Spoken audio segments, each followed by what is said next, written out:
അസ്സലാമു അലൈക്കും വറഹ്മത്തുള്ളാഹി വബറകാതുഹു. പ്രിയമുള്ളവരെ, നമ്മൾ നമ്മുടെ ക്ലാസ്സിൻ്റെ 51-ാമത്തെ അധ്യായത്തിലേക്ക് പ്രവേശിക്കുകയാണ്. ഇന്ന് നമ്മൾ പഠിക്കാൻ പോകുന്നത് കഴിഞ്ഞ ക്ലാസ്സുകളിൽ പഠിച്ച ആ ഒരു വിഷയത്തിൻ്റെ ഒരു അല്ലേ എന്നുള്ള അർത്ഥത്തിലുള്ള ഒരു ചോദ്യമാണ്. നെഗറ്റീവ് ചോദ്യമാണ് നമ്മൾ ചോദിക്കാൻ പോകുന്നത്. ഉദാഹരണത്തിന്, ഇന്നലെ മുതൽ മഞ്ഞ് പെയ്തുകൊണ്ടേ ഇരിക്കുകയല്ലേ? കഴിഞ്ഞ ആഴ്ച മുതൽ അവൻ വർക്ക് ചെയ്തുകൊണ്ടേ ഇരിക്കുകയല്ലേ? 20 വർഷമായി നീ പഠിപ്പിച്ചുകൊണ്ടേ ഇരിക്കുകയല്ലേ? ഇത്തരത്തിലുള്ള നെഗറ്റീവ് ചോദ്യങ്ങളൊക്കെ എങ്ങനെ ചോദിക്കണമെന്നാണ് ഇന്നത്തെ നമ്മുടെ പാഠം. അപ്പം അതിനു വേണ്ടിയിട്ട് അതിൻ്റെ വാക്യഘടന നമുക്കൊന്ന് ശ്രദ്ധിക്കാം. എന്താണ് അതിൻ്റെ വാക്യഘടനയിൽ ആദ്യമായിട്ട് വേണ്ടത്? നമുക്കെല്ലാവർക്കും അറിയാം, ഇതൊരു നെഗറ്റീവ് ചോദ്യമാകുന്ന ഘട്ടത്തിൽ ആദ്യം ഓക്സിലറിയാണ് കൊടുക്കേണ്ടത് വിത്ത് നോട്ട്. അതാണ് വേണ്ടത്. അപ്പോൾ ഹാസ് ഓർ ഹാവ് ആദ്യം ചേർത്ത് കൊടുക്കുക. അതിനുശേഷം അതിൻ്റെ കൂടെ നോട്ട് വേണം, നെഗറ്റീവ് ചോദ്യമായതുകൊണ്ട്. അപ്പോൾ ഹാസിൻ്റോ അല്ലെങ്കിൽ ഹാവിൻ്റോ ചേർത്ത് കൊടുക്കണം ഫസ്റ്റ്. അതിനുശേഷം സബ്ജക്റ്റാണ് വേണ്ടത്. ഇപ്പോൾ അവൻ എന്നാണെങ്കിൽ ഹി, അവർ എന്നാണെങ്കിൽ ദേ, ഞങ്ങൾ എന്നാണെങ്കിൽ വി, മഴ എന്നൊക്കെയാണെങ്കിൽ ഇറ്റ്, അതുപോലെയുള്ള ഓരോരുത്തരുടെ പേരുകൾ, ഇതൊക്കെ സബ്ജക്റ്റായിട്ട് നമുക്ക് ഏത് വേണമെങ്കിൽ കൊടുക്കാമല്ലോ. ഏതെങ്കിലും ഒരു വസ്തു അല്ലെങ്കിൽ ഏതെങ്കിലും ഒരു വ്യക്തി, ഇങ്ങനെയൊക്കെയാണ് സബ്ജക്റ്റ് വേണ്ടത്. അതിനുശേഷം മൂന്നാമത് നിർബന്ധമായിട്ടും ബീൻ എന്ന് കൊടുക്കണം, BEEN. അതിനുശേഷം വർബ് പ്ലസ് ING. ഇതാണ് നമ്മുടെ വാക്യഘടന എന്ന് പറയുന്നത്. ഇപ്പോൾ രാവിലെ മുതൽ മഞ്ഞ് പെയ്തുകൊണ്ടേ ഇരിക്കുകയല്ലേ, എങ്ങനെ ചോദിക്കും? ഫസ്റ്റ് ഹാസിൻറ്റ്, പിന്നീട് അതിൻ്റെ സബ്ജക്റ്റ് മഞ്ഞ് പെയ്യുക എന്നും മഴ പെയ്യുക എന്നൊക്കെ പറയുന്നിടത്തുള്ള സബ്ജക്റ്റ് ഇറ്റാണ്. അപ്പോൾ ഹാസിൻറ്റ് ഇറ്റ്. മൂന്നാമത് been, then verb plus ING, rain, snowing. മഞ്ഞ് പെയ്യുക എന്ന് പറയുന്നിടത്ത് സ്നോയിങ്. അപ്പോൾ hasn't it been snowing since morning? രാവിലെ മുതൽ മഞ്ഞ് പെയ്തുകൊണ്ടിരിക്കുകയല്ലേ? ഇപ്പോൾ രാവിലെ തുടങ്ങിയിട്ട് ഇപ്പോഴും അത് മഞ്ഞ് പെയ്യുക തന്നെയല്ലേ എന്ന് ചോദിക്കാനുള്ള ഒരു ചോദ്യമായിട്ടാണ് നമ്മൾ ഈ ഒരു വാക്യഘടന ഉപയോഗിച്ചുകൊണ്ട് ചോദിക്കുന്നത്. Hasn't it been snowing since morning? രാവിലെ മുതൽ മഞ്ഞ് പെയ്തുകൊണ്ടേ ഇരിക്കുകയല്ലേ? ഇപ്പോൾ രാവിലെ മുതൽ അവൻ പഠിപ്പിച്ചുകൊണ്ടേ ഇരിക്കുകയല്ലേ എന്നാണെങ്കിലോ? Hasn't he teaching since morning? Hasn't he teaching since morning? അവൻ രാവിലെ മുതൽ പഠിപ്പിച്ചുകൊണ്ടേ ഇരിക്കുകയല്ലേ? Hasn't he studying since morning എന്ന് പറഞ്ഞാൽ അവൻ രാവിലെ മുതൽ പഠിച്ചുകൊണ്ടേ ഇരിക്കുകയല്ലേ? മറ്റേത് ടീച്ചിങ് ആകുമ്പോൾ പഠിപ്പിച്ചുകൊണ്ടേ ഇരിക്കുകയല്ലേ, സ്റ്റഡിയിങ് ആകുമ്പോൾ പഠിച്ചുകൊണ്ടേ ഇരിക്കുകയല്ലേ? അവൾ രാവിലെ മുതൽ പാടിക്കൊണ്ടേ ഇരിക്കുകയല്ലേ, എങ്ങനെ പറയും? Hasn't she been singing since morning? അവൾ രാവിലെ മുതൽ പാടിക്കൊണ്ടേ ഇരിക്കുകയല്ലേ?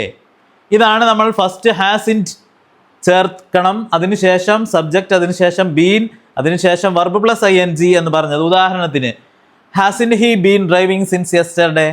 ഇന്നലെ മുതൽ അവൻ ഡ്രൈവ് ചെയ്തുകൊണ്ടിരിക്കുകയല്ലേ? അപ്പം ഇന്നലെ തുടങ്ങിയിട്ടുണ്ട്, ഇപ്പോഴും അവൻ അത് തുടരുകയല്ലേ എന്ന് നമ്മൾ ചോദിക്കുമ്പോൾ ഈ ഒരു ഘടന ഉപയോഗിച്ച് ഫസ്റ്റ് ഹാസിൻറ്റ് പറഞ്ഞു, പിന്നീട് ഹി പറഞ്ഞു, പിന്നീട് ബീൻ എന്നത് ചേർത്ത് കൊടുത്തു. അതിനുശേഷം ഏതാണോ വർബ്, ഡ്രൈവിംഗ് ആയതുകൊണ്ട് ഡ്രൈവിംഗ് എന്ന് പറഞ്ഞു, വർബ് പ്ലസ് ING ആണ് ചേർക്കേണ്ടത്. പിന്നീട് നമുക്ക് ആവശ്യാനുസരണമുള്ള വാക്കുകളൊക്കെ ചേർത്തു, അതിനെ വിപുലമാക്കി. അപ്പോൾ ഉദാഹരണം എങ്ങനെ കിട്ടി? Hasn't he been driving since yesterday? ഇന്നലെ മുതൽ അവൻ ഡ്രൈവ് ചെയ്യുകയല്ലേ? അപ്പോൾ ഇന്നലെ മുതൽ അവൻ തുടർച്ചയായി ഡ്രൈവ് ചെയ്തുകൊണ്ടിരിക്കുകയല്ലേ എന്നാണ് ഈ ചോദ്യത്തിനർത്ഥം. അപ്പോൾ ഏത് ഏകവചനങ്ങളാണെങ്കിലും നമുക്ക് ഈ ഘടനയാണ്, ഹാസിൻ്റെ ആണ് സ്റ്റാർട്ട് ചെയ്യേണ്ടത്. Hasn't he been, hasn't Mustafa been, hasn't Shafi been standing there since last hour? കഴിഞ്ഞ മണിക്കൂർ മുതൽ അവൻ അവിടെ നിൽക്കുകയല്ലേ എന്നിങ്ങനെയുള്ള വാക്യങ്ങളൊക്കെ നമുക്ക് ഈ രൂപത്തിൽ ചോദിക്കാൻ സാധിക്കുന്നതാണ്. അപ്പോൾ ഹാസിൻ he, hasn't brother, ഹാസിൻ she, ഹാസിൻ sister, എല്ലാ ഏകവചനങ്ങളും ഐ എന്നതും യു എന്നതും ഒഴികെ എല്ലാ ഏകവചനങ്ങളുടെയും ഇത്തരത്തിലുള്ള ചോദ്യങ്ങൾക്ക് വേണ്ടി നമ്മൾ സ്റ്റാർട്ട് ചെയ്യേണ്ടത് ഹാസിൻ്റെ ആണ്. അതിനുശേഷം ആ subject, hasn't he, hasn't brother, hasn't doctor, hasn't sister, ഇങ്ങനെ. അതിനുശേഷം നമുക്ക് സബ്ജക്റ്റ് കൊടുത്തതിന് ശേഷം ബീൻ എന്നത് വെക്കണം, BEE പിന്നെ N. അതിനുശേഷം verb plus I N G, ആ വാക്യം അവിടെ പൂർത്തിയായി. പിന്നീട് നമുക്ക് എന്താണോ പറയേണ്ടത് എങ്കിൽ അങ്ങനെ പറയാം. ഇപ്പോൾ 20 വർഷത്തോളമായി അല്ലെ 20 വർഷമായി എന്നൊക്കെ ആണെങ്കിൽ ഫോർ 20 years എന്ന് ലാസ്റ്റ് ചേർത്ത് കൊടുക്കാം. അല്ലെ ഇത്ര മുതൽ, ഇപ്പോൾ 2010 മുതൽ, സിൻസ് 2010 എന്നിങ്ങനെ നമുക്ക് അവിടെ ആവശ്യാനുസരണമുള്ള വാക്കുകൾ ചേർത്ത് കൊടുക്കാം. ഇനി നമുക്ക് പറയേണ്ടത് ഐ ആണെങ്കിലോ യു ആണെങ്കിലോ മറ്റു ബഹുവചനങ്ങളോ ആണെങ്കിലോ ഇതേ അർത്ഥം ചോദിക്കാൻ വേണ്ടിയിട്ട് സ്റ്റാർട്ട് ചെയ്യേണ്ടത് നമ്മൾ ഹാവിൻറ്റ് ആണ് എന്ന് മാത്രം.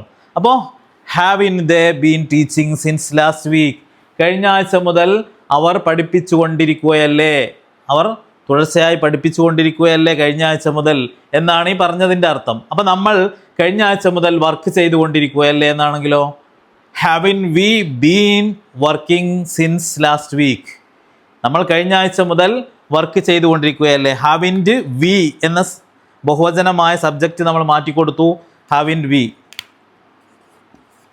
ദെൻ ബീൻ, അതിനുശേഷം ഇവിടെ വർക്കിംഗ് എന്ന് കൊടുത്താൽ സിൻസ് ലാസ്റ്റ് വീക്ക് എന്നും പറഞ്ഞു കഴിഞ്ഞാൽ നമുക്ക് എന്തായി, haven't we been working since last week, കഴിഞ്ഞ ആഴ്ച മുതൽ നമ്മൾ വർക്ക് ചെയ്തുകൊണ്ടേ ഇരിക്കുകയല്ലേ എന്നായി അതിൻ്റെ അർത്ഥം. ഇവിടെ നമുക്ക് ഹാവിൻറ്റ് ബോയ്സ് എന്ന് പറയാം, ഹാവിൻ ഗേൾസ് എന്ന് പറയാം, മറ്റു ഏതെല്ലാം ബഹുവചനങ്ങളുണ്ടോ അതെല്ലാം നമുക്ക് ഇതേ ഘടനയിൽ പറയാം. Haven't boys, haven't girls, haven't brother and sister, and വെച്ച് പറയുമ്പോൾ 2 പേരാകുമ്പോൾ ബഹുവചനമായി. Haven't Mustafa and Shefi been standing there, മുസ്തഫയും ഷെഫിയും അവിടെ നിൽക്കുകയല്ലേ, നിന്നുകൊണ്ടേ ഇരിക്കുകയല്ലേ എന്ന് നമ്മൾ ഇങ്ങനെ പറയുമ്പോൾ നമുക്ക് ബഹുവചനമായിട്ടുള്ള ഏതൊരു സെൻറ്റൻസിൻ്റെയും തുടക്കത്തിൽ നമുക്ക് ഇതേ ചോദ്യം ചോദിക്കാൻ സ്റ്റാർട്ടിങ്ങിൽ ഹാവിൻറ്റ് മതി. അപ്പോൾ ഹാവിൻറ്റ്, അതിനുശേഷം സബ്ജക്റ്റ് ബഹുവചനം അല്ലെങ്കിൽ ഐ അല്ലെങ്കിൽ യു, ദെൻ ബീൻ എന്ന്, അതിനുശേഷം verb plus I N G, അതിനുശേഷം നമുക്ക് ആവശ്യാനുസരണമുള്ള വാക്കുകൾ. ഇതാണ് നമുക്ക് ഇത്തരത്തിലുള്ള ഒരു ചോദ്യങ്ങളൊക്കെ ചോദിക്കാൻ വാക്യഘടനയായിട്ട് നമുക്ക് വരുന്നത്. അപ്പോൾ രാവിലെ മുതൽ മഴ പെയ്തുകൊണ്ടേയിരിക്കുകയല്ലേ എന്നെങ്ങനെ ചോദിക്കും? Hasn't it been raining since morning. Hasn't it been, hasn't first ചേർത്തു, ഇറ്റ് എന്നുള്ള സബ്ജക്റ്റ് ചേർത്തു, ബീൻ എന്ന ആ പ്രത്യേക വാക്ക് അതിൽ ഉൾപ്പെടുത്തി, മൂന്നാമത് അതിനുശേഷം റൈനിങ് എന്ന verb plus I N G ചേർത്തു, സിൻസ് മോർണിംഗ് രാവിലെ മുതൽ എന്നതിന് വാക്കും ചേർത്തു. അപ്പോൾ ഇങ്ങനെ കിട്ടും, hasn't it been raining since morning, രാവിലെ മുതൽ മഴ പെയ്തുകൊണ്ടേ ഇരിക്കുകയല്ലേ, രാവിലെ മുതൽ അവൻ ചോദിച്ചുകൊണ്ടേ ഇരിക്കുകയല്ലേ. Hasn't he been asking since morning, രാവിലെ മുതൽ കുട്ടി കരഞ്ഞുകൊണ്ടേ ഇരിക്കുകയല്ലേ, എങ്ങനെ ചോദിക്കും? Hasn't baby been crying since morning, രാവിലെ മുതൽ കുട്ടി കരഞ്ഞുകൊണ്ടേ ഇരിക്കുകയല്ലേ. അപ്പോൾ ഇത്തരത്തിലുള്ള ചോദ്യങ്ങളൊക്കെ ചോദിക്കാനുള്ള വാക്യഘടന നമുക്ക് വ്യക്തമായിട്ടുണ്ട്. ഒന്നുകൂടെ പറയുകയാണെങ്കിൽ first has or have, then not. അപ്പോൾ ഹാസിൻ്റെ എന്നോ ഹാവിൻ്റെ എന്നോ ഫസ്റ്റ് ചേർക്കുക എന്ന് നമുക്ക് മനസ്സിലാക്കാം. അതിനുശേഷം സബ്ജക്റ്റ് ആണ്, രണ്ടാമത് സബ്ജക്റ്റ് നിർബന്ധമായും കൊടുക്കണം, മൂന്നാമത് BEEN എന്നുള്ള ആ വാക്ക് ചേർക്കണം, അതിനുശേഷം നാലാമത് verb plus I N G കൊടുക്കണം, അഞ്ചാമത് നമുക്ക് ആവശ്യാനുസരണമുള്ള മറ്റു വാക്കുകൾ ചേർത്ത് കൊടുത്ത് ആശയം പൂർത്തീകരിക്കാം.